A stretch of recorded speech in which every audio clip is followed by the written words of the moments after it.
حدیث بکل ما سمع، آدمی کے جھوٹا ہونے کے لیے یہی کافی ہے، ہر سنی سنائی بات آگے نقل کر دیتا ہے۔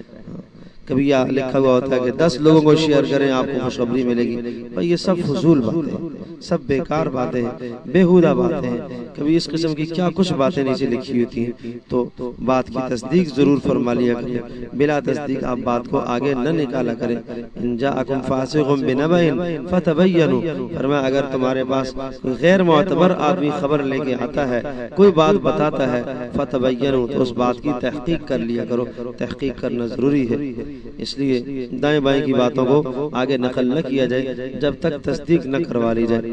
تو فون کے ذریعے سے، میسج کے ذریعے سے تصدیق کروا لیا کرے، پوچھ لیا کرے، مسئلہ پوچھ کر عمل کرنا وہ زیادہ بہتر ہے انجان سے۔ اگر ایک آدمی بغیر جانے عمل کرتا ہے تو گناہ کی بات ہے۔ مسئلہ کسی کو نہ بتایا کرو جب تک پتہ نہ ہو، اس میں بہت احتیاط کی ضرورت ہے۔ مسئلہ معلوم نہ ہو تو کہہ دیا کرو نہیں پتہ ہے، پوچھ کے بتا دیں گے، دیکھ کے بتا دیں گے۔ آپ علیہ السلام کے زمانے کی بات ہے، ایک شخص کو زخم لگا سر پر کسی غزوے میں، اور سر پہ سخت چوٹیں آئی ہیں اور گہرے زخم تھے، تو سفر میں ان کو جو ہے وہ غسل کی حاجت پیش آ گئی۔ تو انہوں نے لوگوں سے پوچھا کہ مجھے کیا کرنا ہے، تو لوگوں نے کہا کہ آپ کو تو غسل ہی کرنا پڑے گا، تیمم تو اس کو ہوگا نہیں۔ انہوں نے غسل کیا اور پانی زخموں کے اندر چلا گیا، جس سے ان کی شہادت واقع ہو گئی، انتقال کر گئے۔ اور رسول پاک صلی اللہ علیہ وسلم اتنے ناراض ہوئے، آپ نے فرمایا کہ قاتلہم اللہ، اللہ ان کو برباد کر دے جنہوں نے اس کو مار دیا ہے، قتل کر دیا ہے، کہ کیوں تم لوگوں نے پوچھا نہیں ہے۔ انما شفاء العی السوال، انجان کی شفا تو سوال میں ہوا کرتی ہے، تمہیں پوچھ کر عمل کرنا چاہیے تھا۔ حضرت ابو ہریرہ رضی اللہ تعالیٰ عنہ کے پاس ایک عورت آئی اور اس عورت کو انہوں نے کوئی مسئلہ بتا دیا، بعد میں پتہ چلا کہ غلطی ہو گئی ہے، مسئلہ غلط بتایا، روتے پھرتے تھے 3 دن اس عورت کو تلاش کرتے رہے، بالآخر وہ کسی بازار میں کسی نے پتہ بتایا، مل گئی اور جا کے اس کو مسئلے کی اصلاح کر کے بتایا۔ تو وہ ایسے لوگ تھے ان معاملات میں اس قدر حساس تھے، دین کی بات کو آگے نہ نقل کیا کریں جب تک مستند اور پکی بات نہ ہو، اور مسئلہ نہ بتایا کریں جب تک صحیح تحقیق اور معلومات نہ ہو، پوچھ لیا کریں۔ تو وہ کہیں گے ہمیں جو رشک آتا ہے وہ اس بات پر کہ لوگ قرآن کی تلاوت کرتے ہیں، علم کے تذکرے کرتے ہیں، وصلواتہم علی النبی صلی اللہ علیہ وسلم، اور رسول پاک صلی اللہ علیہ وسلم پر درود شریف پڑھتے ہیں، واستغفارہم لذنوبہم، اور اپنے گناہوں کی جو بخشش اور مغفرت مانگتے ہیں۔ ان اعمال پر، ان کے ان اعمال کو دیکھ کر ہمیں رشک آتا ہے۔ یہ اعمال ایسے ہیں کہ آخرت میں ان کا بہت بڑا اجر ہے، ایک تو تلاوت کرنا، اور دوسرا علم کا مذاکرہ کرنا، اور تیسرا رسول پاک صلی اللہ علیہ وسلم پر درود شریف بھیجنا، اور چوتھا استغفار کرنا۔ قرآن کی تلاوت ہر حرف پر وہ 10 نیکیاں ملتی ہیں، اور علم کے مذاکرے پر ایک آدمی اگر آپس میں علم کا مذاکرہ کر رہا ہے، دوسرے کو مسئلہ سکھا رہا، دوسرے سے سیکھ رہا ہے، تو حدیث پاک میں آتا ہے کہ یہ ایک مسئلہ سیکھنا 100 رکعت نماز نفل سے بھی افضل ہے، اور دین کے متعلق مکمل باب جاننا 1000 رکعت نماز سے بھی افضل ہے۔ اور اسی طرح سے رسول پاک صلی اللہ علیہ وسلم پر ایک بار درود شریف بھیجنا، اللہ پاک 10 رحمتیں اس پر نازل فرماتا ہے۔ اور استغفار کرنا، استغفار کی وجہ سے اللہ پاک عذابوں کو ٹال دیتا ہے، مصیبتوں کو اللہ پاک دور کرتا ہے، پریشانیوں کو اللہ پاک دور کرتا ہے۔ وہ کہیں گے قبرستان والے کہ لا نقدر علی شیء من ذالک، ہم ان تمام اعمال کی قدرت نہیں رکھتے۔ اور وہ فرشتہ جو بازار میں آتا ہے وہ آواز لگاتا ہے، یا معشر الناس مہلن مہلن، اے لوگوں رک جاؤ، اللہ پاک کے عذاب سے ڈرو اور اللہ پاک کے فیصلوں سے ڈرو۔ جو شخص اللہ کے عذابوں سے، اللہ کے فیصلوں سے ڈرتا ہے، وہ گناہوں سے توبہ کیا کرتا ہے، وہ اللہ سے معافی مانگا کرتا ہے، بازاروں کے اندر جا کر اپنا وقت برباد نہیں کیا کرتا۔ ہاں یوں سمجھو کہ ان راتوں کے اندر بھی اور ان دنوں کے اندر بھی بازاروں میں اللہ کے فرشتے آتے ہیں اور وہ آ کر یہ آواز لگاتے ہیں کہ اللہ والو، اے لوگو اللہ کے عذابوں سے ڈرو۔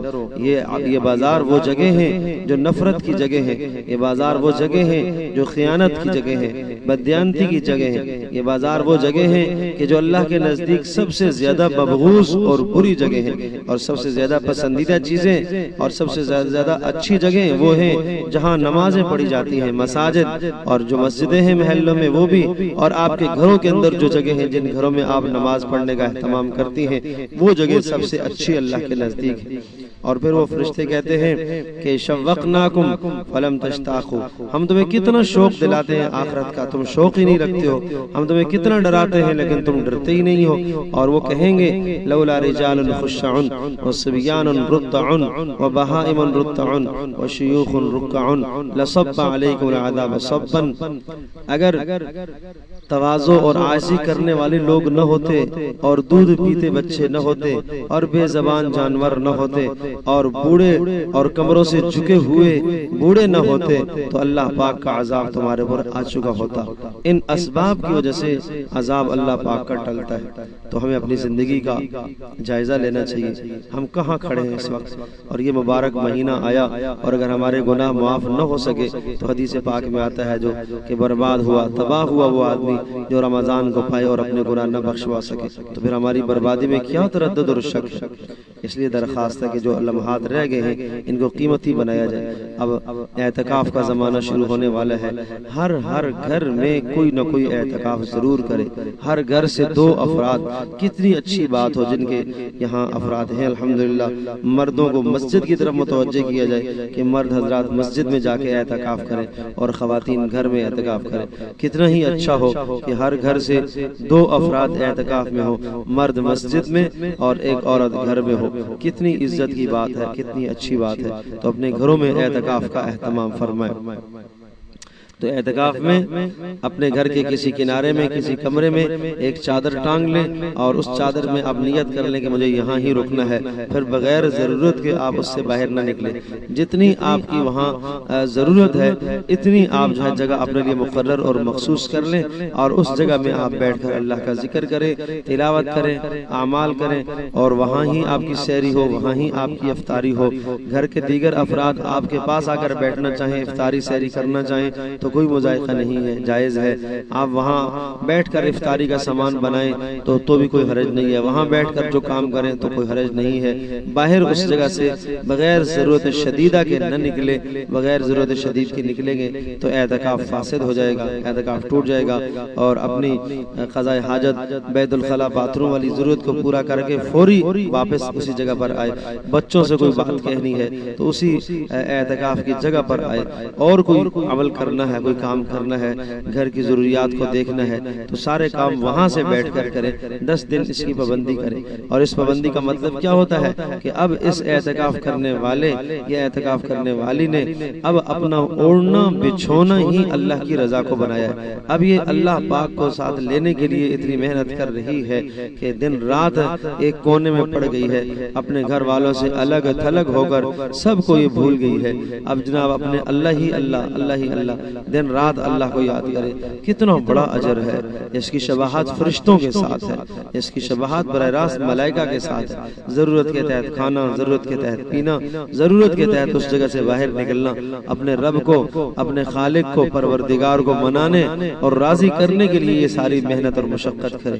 اور پھر عید والے دن خوشخبریاں ہوں گی اللہ کی طرف سے کہ اٹھو، اب اللہ پاک نے تمہارے سارے گناہوں کو معاف کر دیا ہے، اور نہ صرف معاف کر دیا ہے بلکہ اللہ پاک نے تمہارے گناہوں کو نیکیوں میں تبدیل کر دیا ہے۔ یہ عزتیں، یہ اعزاز ملیں گے ان لوگوں کو کہ جنہوں نے آخری لمحات کو قیمتی بنایا ہے، آخری عشرے کو قیمتی بنایا ہے۔ اور اگر کسی مجبوری کے تحت، شدید مجبوری کے تحت اگر اعتکاف نہ کر پائیں، دیکھو چھوٹے چھوٹے اعذار سے اعتکاف نہ چھوڑے، چھوٹی چھوٹی وجہوں سے اعتکاف نہ چھوڑے۔ ہاں، گھر والوں سے آپ اجازت لیں، اور انہیں بھی چاہیے کہ وہ آپ کو اجازت دے دیں۔ بہرحال اجازت اپنے شوہروں کی ضروری ہے، ان کو منا لیں، پیار محبت سے اجازت دے دیں، تو پھر اب اعتکاف کرے۔ ان کی اجازت کے بغیر اعتکاف درست نہیں ہوگا۔ تو چھوٹے چھوٹے اعذار سے اعتکاف آپ نہ چھوڑیں، اور اگر خدا نخواستہ کسی مجبوری کی بنیاد پر اعتکاف نہیں کر پائے تو پھر بھی راتوں کا کچھ نہ کچھ قیام ضرور کیا کریں۔ رات ویسے ہی جو ہے وہ کھانے سے فارغ ہونے میں، نماز سے فارغ ہونے میں 1-1:30 تو بج ہی جاتا ہے۔ اب 1-1:30 بج گیا ہے، اب اس کے بعد سونے کی ضرورت کیا ہے؟ 3 بجے جب پھر ہی اٹھنا ہے دوبارہ، تو اب وہ 1 گھنٹہ 1.5 گھنٹہ تنہائی میں رات کی عبادت کی لذت ہی کچھ الگ ہے۔ اس لیے کہ رات کی تنہائی میں جب سب کچھ سارا جہان سو رہا ہو، یہ اور اپنے اللہ سے آدمی لو لگائے اور تعلق قائم کر رہا ہو، تو اس میں جو دعاؤں میں مزہ آئے گا، جو قرات میں قرآن پڑھنے میں جو لطف آئے گا، وہ دن میں کے اوقات میں نہیں آئے گا۔ رات کو یکسوئی زیادہ ہوتی ہے اور رات کا بہت گہرا تعلق ہے اللہ پاک کی ذات کے ساتھ، اس لیے اسی کو کہتے ہیں تہجد کی نماز، رات کا قیام۔ رات کا قیام جو آدمی اللہ سے دوستی لگانا چاہتا ہے، اللہ کی دوستی ملتی ہی تہجد سے ہے، رات کے قیام سے، تو رات کا اپنا وقت قیمتی بنائے۔ اور پھر خاص طور پر طاق راتیں تو قیمتی، طاق راتوں میں تو ساری رات جاگنے کا اہتمام فرمائے۔ جس نے طاق راتوں میں راتوں کو ذکر کر لیا اور قرآن کی تلاوت کر لی اور نماز اور دعاؤں کا اہتمام کر لیا، یہ چار کام جس نے کر لیے اس کو لیلۃ القدر کا قیام نصیب ہو گیا۔ اگر پھر بھی مجبوری تھوڑی دیر سونا ہے تو سونے کی بھی اجازت ہے، لیکن کچھ نہ کچھ رات کو ضرور قیام فرمائیں تاکہ یہ آخری لمحات ہمارے قیمتی بن جائیں۔ اور کوئی بھی مسئلہ اگر پوچھنے کا ہو تو وہ ضرور پوچھ لیا کریں، بغیر پوچھے مسئلوں پر عمل نہ کریں اپنی طرف سے، اور سنی سنائی دائیں بائیں کی باتوں پر عمل نہ کیا جائے۔